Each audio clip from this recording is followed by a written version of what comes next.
Encourage. Je veux remercier mon neveu, Azer, pour cette première expérience sur un Zoom. J'ai souvent enregistré des choses qui se sont éditées comme ça sur le téléphone, mais c'est la première fois que je suis un peu surpris de cette nouveauté. C'est le siècle qui le veut, c'est les choses nouvelles qu'on apprend. Eh bien, si ça peut servir à la gloire de Dieu, eh bien, tant mieux. Merci Seigneur.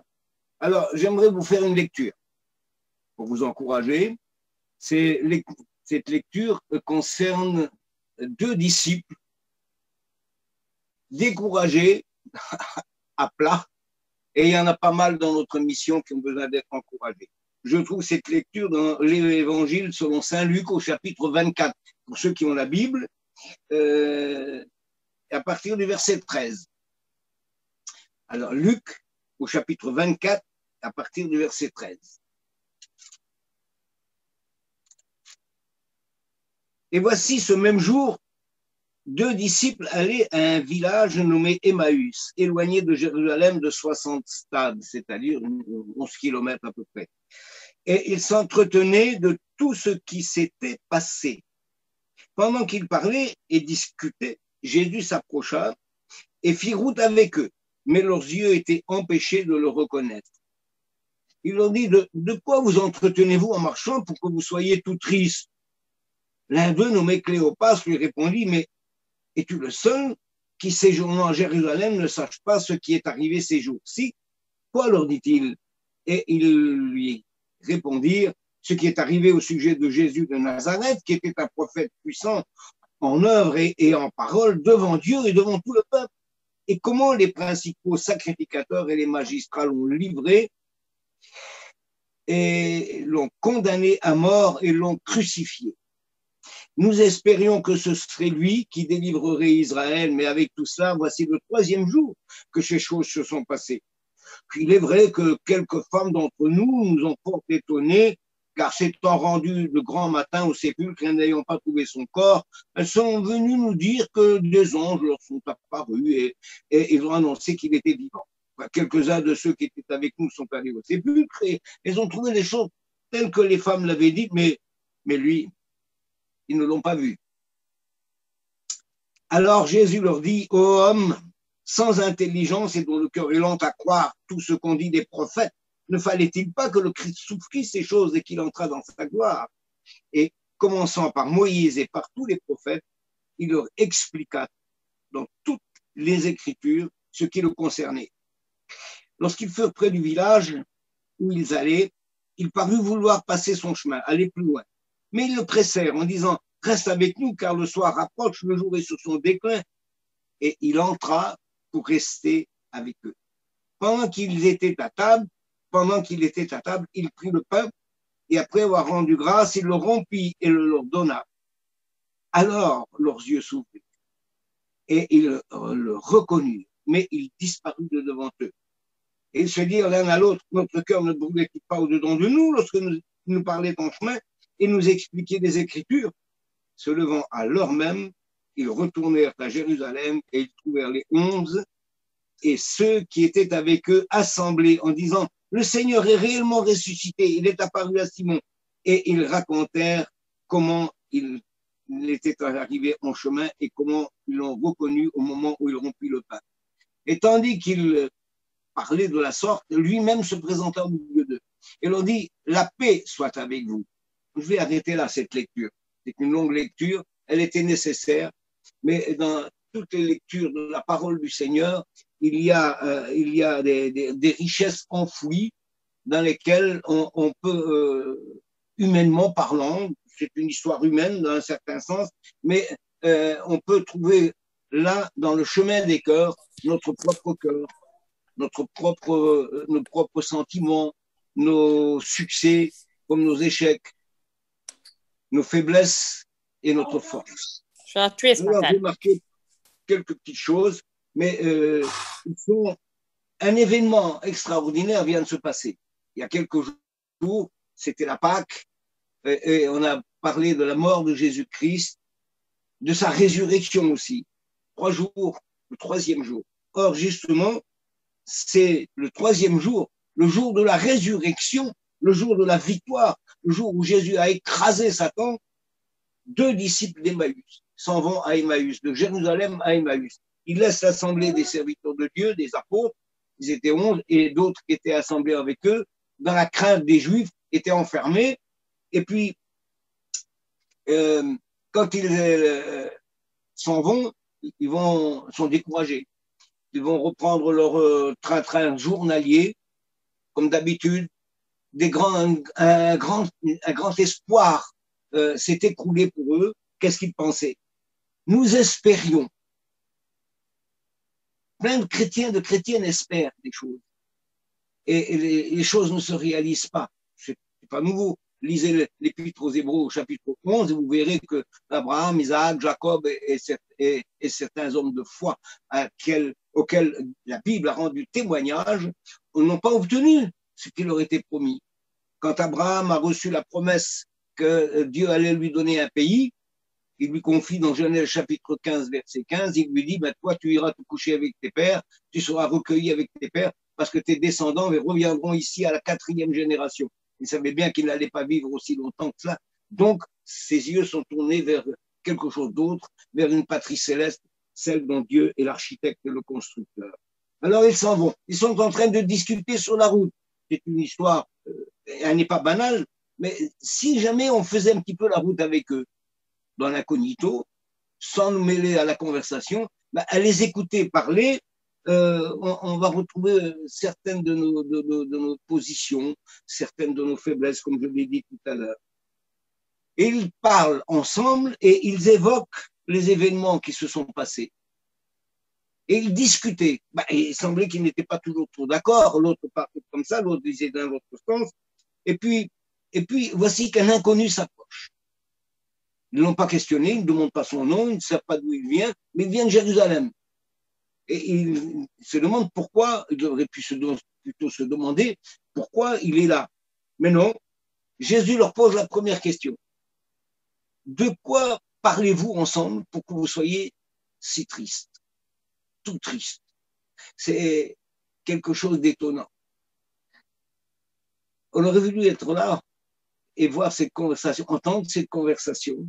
Les 2 disciples s'arrêtent presque étonnés, ils le regardent, mais leurs yeux ne semblent être empêchés de le reconnaître. Comment on ne peut pas le reconnaître? Ça aussi, il y a des moments où nous sommes avec Jésus-Christ et on ne reconnaît pas sa main, on ne reconnaît pas sa voix.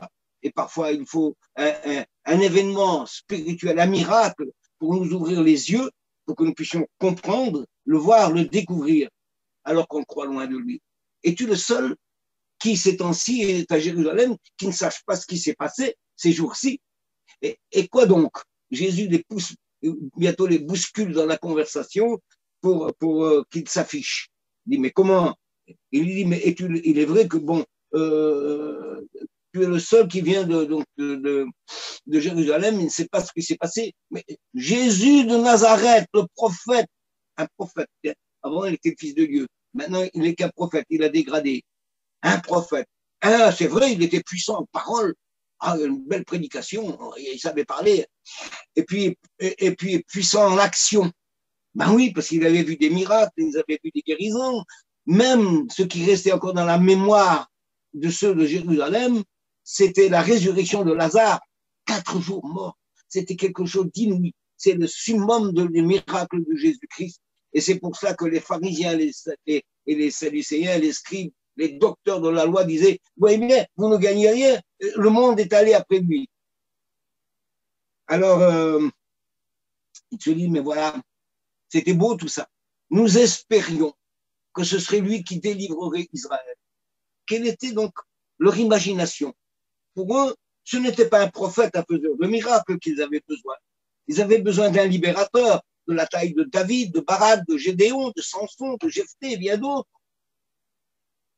C'était beau ce que Jésus disait, mais ce n'était pas suffisant. À l'époque, il y avait presque 50 ans, 60 ans, que Israël était dominé par les Romains.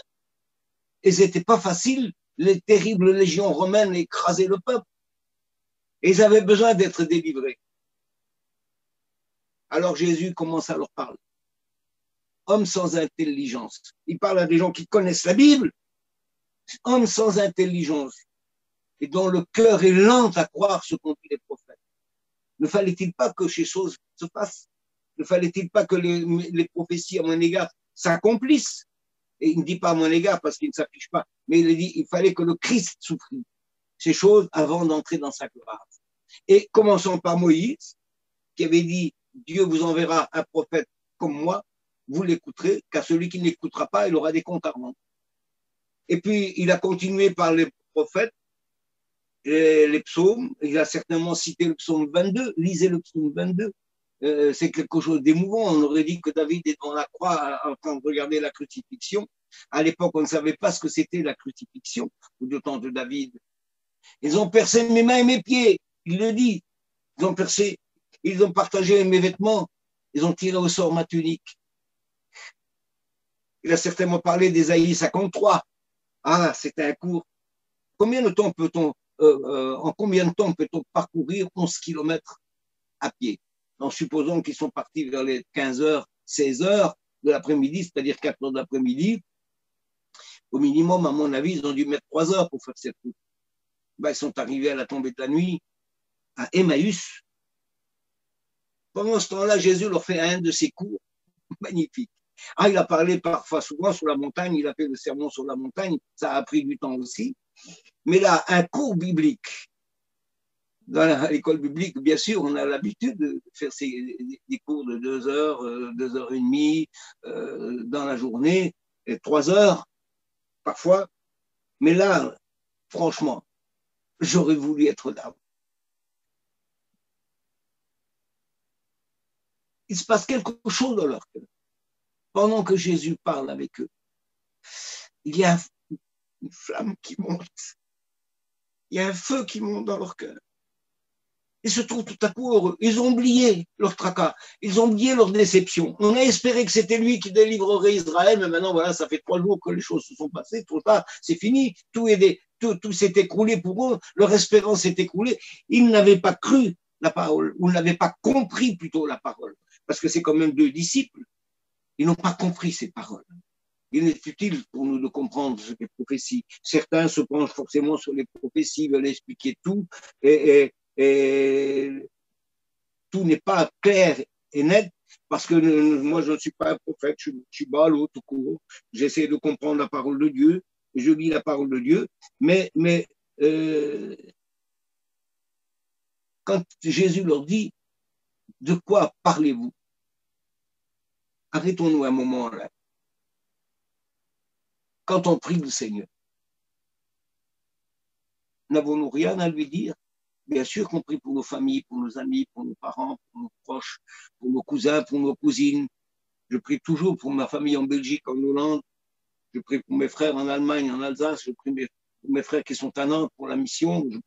Vous le faites pareil que moi. J'espère en tout cas que vous le faites pareil que moi. Et puis, vous priez le Seigneur. Mais il faut dire la vérité. Ce que l'on parle, ce qu'on dit au Seigneur, Seigneur, regarde notre mission. Regarde la Covid, dans quel état elle nous a mis. Nous n'avons pas eu l'année dernière d'école biblique, 1 mois. Nous n'avons pas eu de retraite spirituelle, nous n'avons pas eu de convention, nous n'avons pas eu de missions qui ont parcouru les routes de France. Alors nous sommes découragés. Et aujourd'hui, on se pose la question, cette année, aurons-nous la retraite spirituelle? Aurons-nous l'école biblique? Aurons-nous la convention? Mystère, point d'interrogation. On a le sentiment que l'État est en train de tâtonner, mais elles sont vraiment dépassées. Tout le monde est dépassé.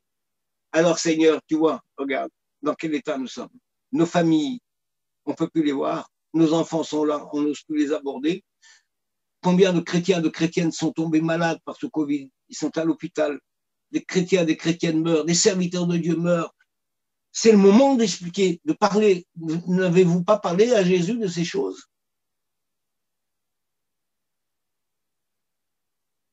Ça me rend triste. Et Jésus nous dit, de quoi parlez-vous pour être aussi triste? Ben, il y a des raisons. Il y a des choses pour lesquelles on parle à Jésus. Et pourquoi on est triste? Si j'ai un texte c'est un texte que Jésus nous laisse. Je le trouve dans le même évangile de Luc au chapitre 21 et le verset 34. Vous avez votre Bible, regardez. Prenez garde à vous-même, de crainte que votre cœur ne s'apesantisse par les excès du manger et du boire et par les soucis de la vie. C'est parce que les temps sont précieux et que ce jour ne vienne sur vous à l'improviste, car il viendra comme un filet sur tous ceux qui habitent la face de toute la terre. Jamais de ma mémoire, j'ai 81 ans, c'est la première fois que j'ai observé une pandémie mondiale, comme un filet tombé sur toute la terre. Rassurez-vous, ce n'est pas encore la fin du monde. Jésus a dit que c'est le commencement des douleurs, des souffrances. Et il dit, veillez donc et priez en tout temps afin que vous ayez la force d'échapper à toutes ces choses qui arriveront et de paraître debout devant le Fils de l'homme. Vous voulez que je vous dise un secret? Eh bien, les chrétiens qui sont morts, ceux qui sont aujourd'hui encore en réanimation, ce n'est pas une défaite. Pourquoi ce n'est pas une défaite? Regardez ce que Jésus a dit encore dans l'évangile de Luc au chapitre 23 et le verset 27. Il était suivi d'une grande multitude. On l'emmenait au Golgotha. Une grande multitude de peuples et de femmes qui se frappaient la poitrine, se lamentaient sur lui. Jésus se tourna vers elle et dit, « Fille de Jérusalem, ne pleurez pas sur moi, mais pleurez sur vous et sur vos enfants, car les jours viendront où l'on dira, heureuses les stériles, heureuses les entrailles qui n'ont point enfanté, les mamelles qui n'ont point allaité. Alors, ils se mettront à dire aux montagnes, tombez sur nous, et aux collines, couvrez-nous. » Ce n'est pas le même événement, mais regardez ce qu'il suit après. Car si l'on fait ces choses au bois vert, qu'arrivera-t-il au bois sec? Si l'on fait ces choses au bois vert, qu'arrivera-t-il au bois sec? Qu'est-ce que Jésus a voulu dire là-dessus? Eh bien, le bois vert, ce sont les chrétiens, ce sont les gens pieux, ce sont les gens qui aiment le Seigneur, ce sont les gens qui prient, ce sont les gens qui ont corrigé leur conduite devant Dieu et qui aiment Jésus, qui témoignent. Oui, c'est le bois vert. Et si le bois vert n'est pas épargné, il a dit qu'arrivera-t-il au bois sec? C'est-à-dire les inconvertis, les hostiles à l'évangile. Qu'arrivera-t-il aux rétrogrades qui abandonnent le Seigneur et lui tournent le dos? Il y a un autre écho dans ce que je dis. Jésus a dit au chapitre 9, verset 4, « Il faut que je fasse, tandis qu'il est jour, les œuvres de celui qui m'a envoyé. La nuit vient où personne ne peut travailler. Pendant que je suis dans le monde, je suis la lumière du monde. » C'est pas parce que Jésus est parti au ciel que la lumière n'est plus là. Elle est dans notre cœur. Nous avons la parole de Dieu. La nuit vient où personne ne peut travailler. Nous avons la preuve aujourd'hui que l'action missionnaire est arrêtée, que l'évangélisation dans nos églises, la plupart de toutes nos églises sont fermées. Chacun fait ses petites réunions à droite et à gauche, ne serait-ce que le Zoom, qui est une preuve que nous devons agir autrement pour que la parole de Dieu ne soit pas éparpillée et soit comprise, et que les chrétiens, les chrétiennes soient exhortés. La nuit vient. Eh bien, le fait que nous ne pouvons plus prier, qu'on ne peut plus visiter les malades, même les serviteurs de Dieu sont perplexes et sont gênés. Vous croyez que les serviteurs de Dieu n'ont pas de problème de conscience quand on ne peut plus aller voir sa famille, quand on ne peut plus aller prier pour un malade, qu'on ne peut plus faire l'onction d'huile à droite et à gauche, on ne peut plus rentrer dans un hôpital, mais c'est décevant. Alors on est triste, on pleure. On porte le fardeau les uns des autres. Mais comment porter le fardeau des uns des autres si ce n'est pas en les aidant, en priant?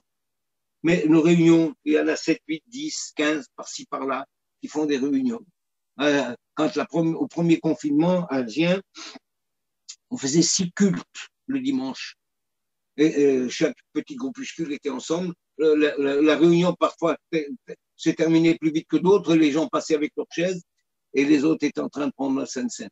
C'est quelque chose qu'on n'a jamais vécu à ce point-là. Quand Jésus se révèle à ses disciples, là, dans l'évangile de Luc, il a fait des choses étonnantes. Je reprends le texte, si vous voulez, dans Luc au chapitre 24.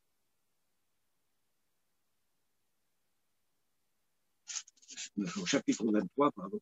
Voilà.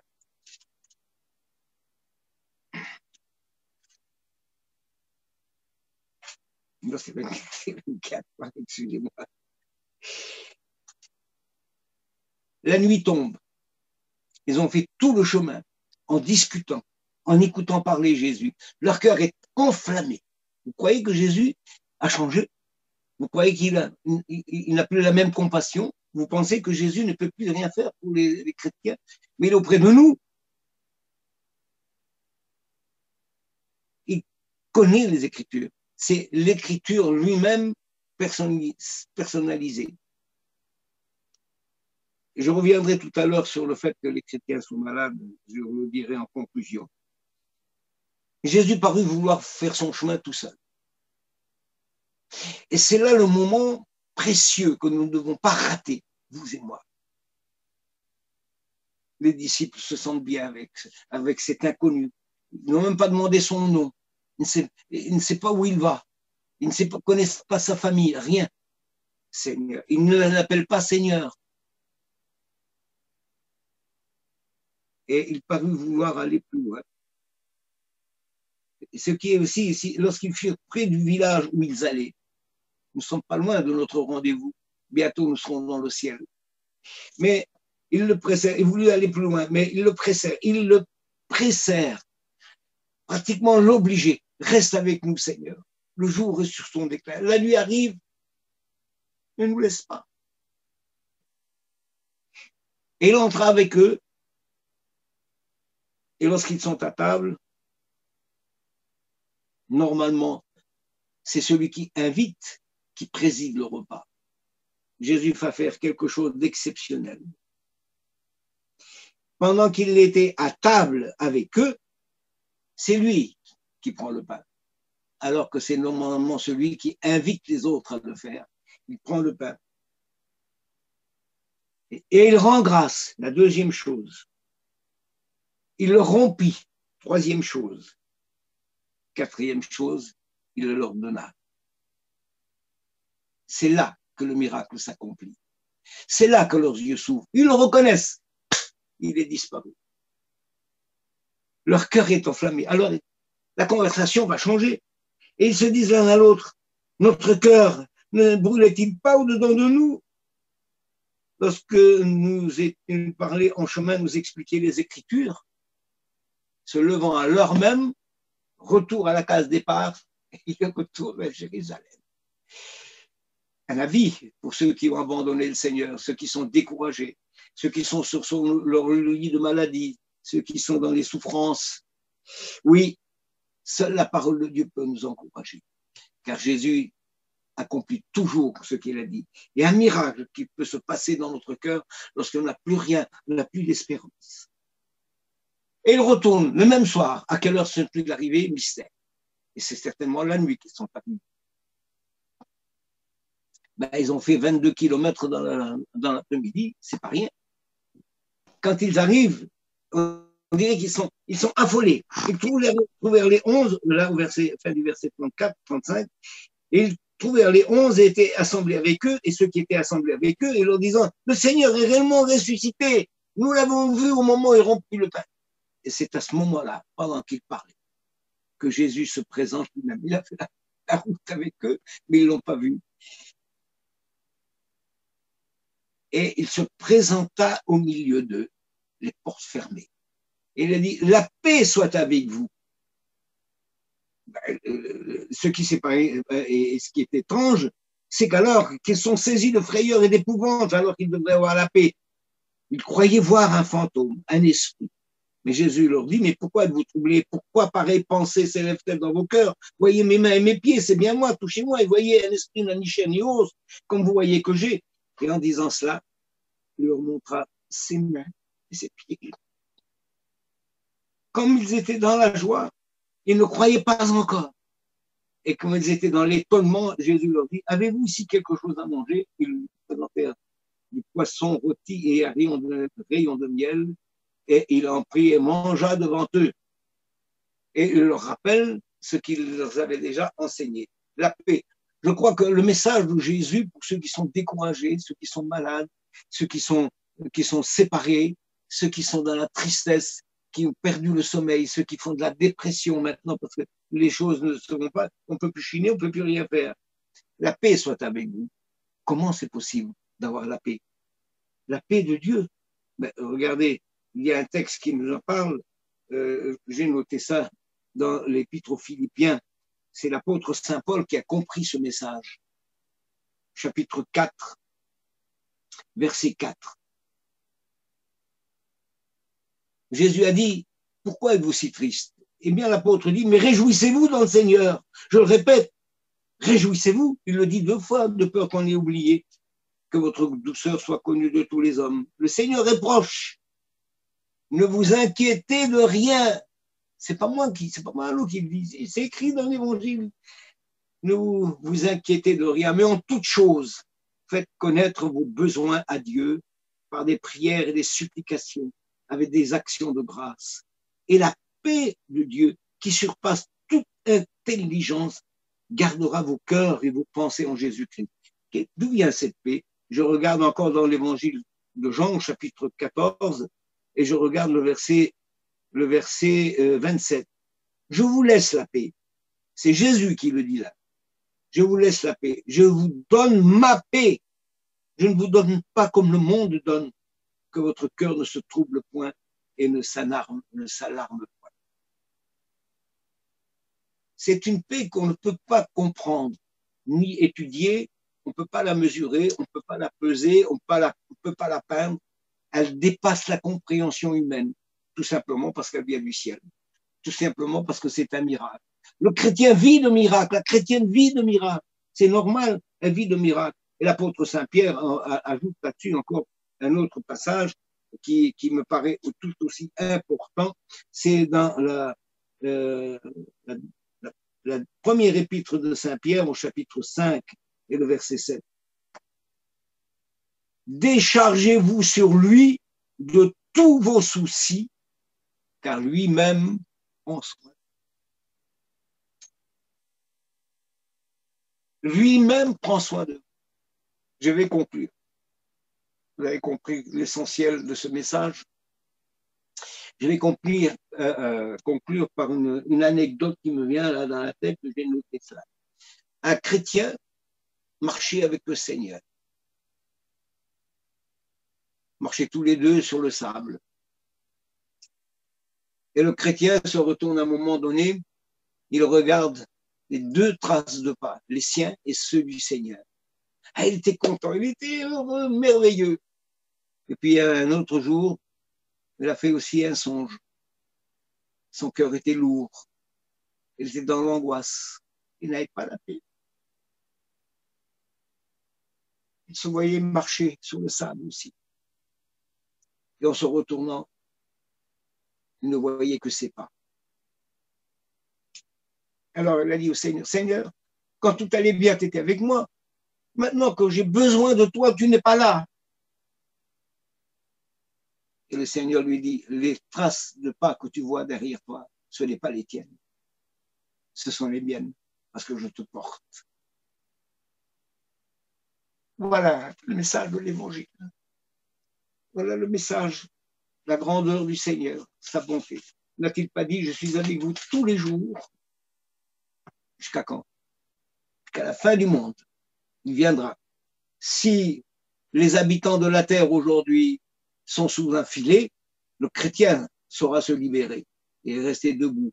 Ça ne veut pas dire que c'est la fin du monde, qu'on est déjà dans le temps de la colère, mais si c'est possible aujourd'hui, ça peut être possible, tout à fait possible demain. Personne n'avait parlé d'une pandémie mondiale. Eh bien, aujourd'hui, nous avons déjà l'accent, et comme les premières secousses d'une tempête qui va bouleverser le monde, le chrétien ne sera pas surpris. Il est fidèle. Alors, un mot pour vous qui êtes chrétienne, continuez votre vie chrétienne. N'abandonnez jamais le Seigneur. vous abandonnerez un patrimoine. Je me suis converti à l'âge de 15 ans et j'ai servi le Seigneur aussitôt. J'ai aujourd'hui 81 ans et j'ai toujours la même ferveur. Bien sûr, mes forces me manquent. Je ne suis plus le jeune homme d'il y a 20 ans, 30 ans, 40 ans en arrière, mais j'ai encore des réserves que Dieu me donne.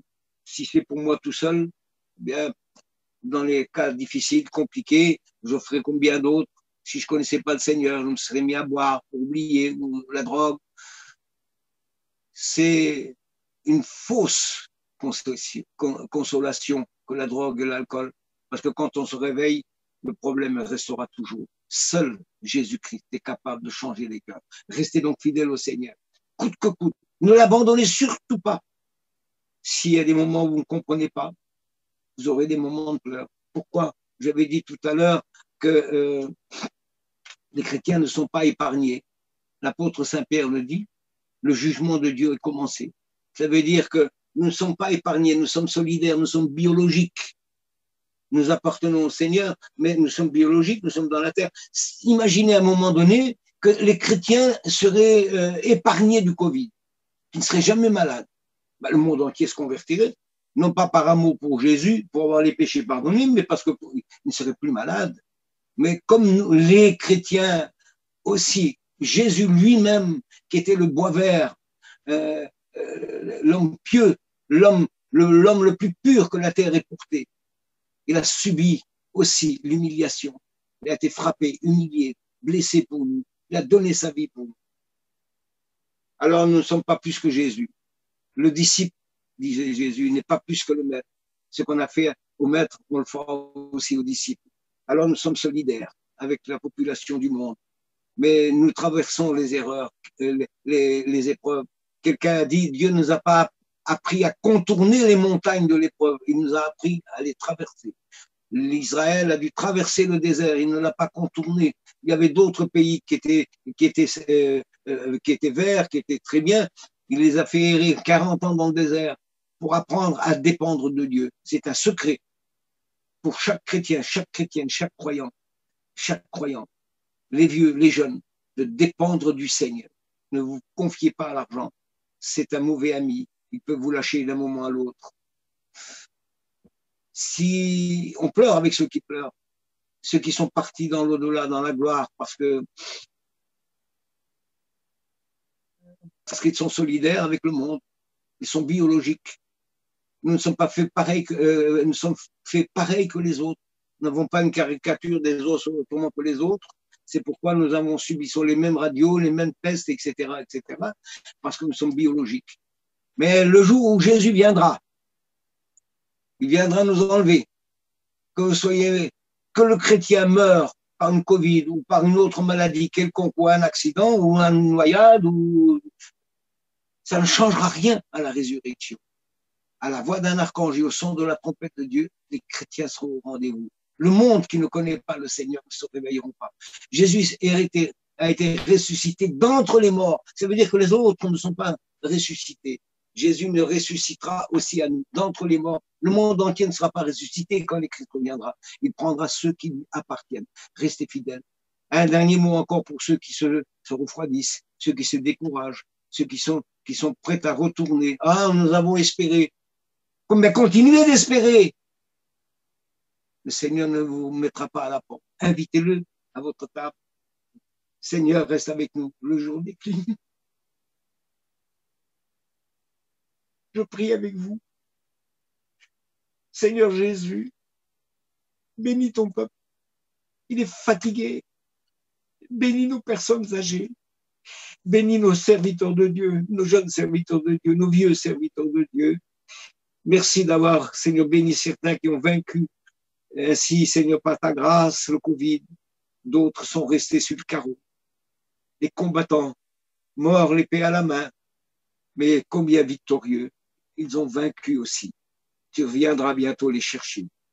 Seigneur, si jamais nous avons encore le privilège, le bonheur d'être sur la terre quand tu reviendras, nos corps biologiques ne seront plus biologiques, ils seront transformés. Nous défierons la loi de la pesanteur. partirons comme tu as parti au ciel. Tu as parlé, les portes étant fermées. Comment es-tu passé? Comment peux-tu disparaître? Comment peux-tu manger? Il y a des choses qui nous échappent. Il y a des choses, même si elles nous échappent, nous les comprendrons un jour, parce que nous les vivrons par l'expérience. Revenez, vous, les rétrogrades, au Seigneur. Donnez votre cœur à Jésus. Ayez honte de votre conduite. Humiliez-vous dans cette journée de jeûne. Revenez à Dieu. Vous qui êtes fidèles, continuez à être fidèles, serviteurs de Dieu, servantes du Seigneur, missionnaires, nos diacres, nos candidats au ministère. Soyez fidèles. N'abandonnez jamais votre Seigneur. Que Dieu vous bénisse. À bientôt, une prochaine fois peut-être. Merci Seigneur. Amen. Gloire à Dieu, merci Seigneur. Hein,